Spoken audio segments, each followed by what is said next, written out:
ઓળાવવું જોઈએ, માથું ધોવું જોઈએ કે ન ધોવું જોઈએ?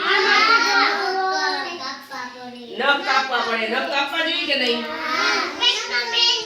હા, પેટમાં મેલ જાય જો નખ નો કાપીએ તો. આ નખ કાપી દેવી ને. હા, જો નાવું જોઈએ, બ્રશ કરવું જોઈએ, માથું ધોવું જોઈએ, પછી ઓળાવવું જોઈએ દાંતિયેથી. પછી કપડાં કેવા પહેરવા જોઈએ? તૂટેલા નહીં. હા, ભલે હારા એટલે નવા નહીં. પછી રોજ તો મમ્મીને એમ કહો નહીં એમાં નવા જ કપડાં પહેરવા છે તો તૂટેલા ભલે હોય પણ એ મમ્મીને કહેવાનું હાંધી છે. હાંધેલા કપડાં પહેરવાના પણ કેવા પહેરવાના? હા, ધોયેલા. કેવા? ધોયેલા અને ચોખ્ખા. ચોખ્ખા કપડાં. અને પછી તમે નાવ તો બહુ ગરમ પાણી હોય તો શું થાય? તો થોડું ઠાડું અને થોડું ગરમ પાણીથી નાવું જોઈએ ને. અને હાબુ આપણે લેતી વખતે શું કરવાનું? આ તો એમ નહીં મમ્મી અહીંયા શેમ્પૂ લગાડે તો શું કરવાનું તમારે?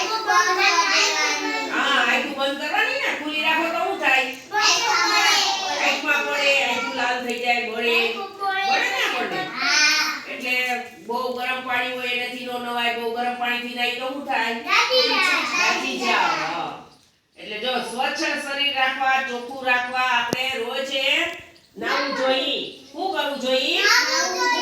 રોજ નાવું જોઈએ, ચોખ્ખા કપડાં પહેરવા જોઈએ, માથું ઓળાવવું જોઈએ, નખ કાપવા જોઈએ અને ચોખ્ખા તૂટેલા ફાટેલા કપડાં નહીં, હાંધેલા પહેર્યા હોય તો હાલે હો. એટલે ચોખ્ખા કપડાં પહેરવાના. એટલે આપણે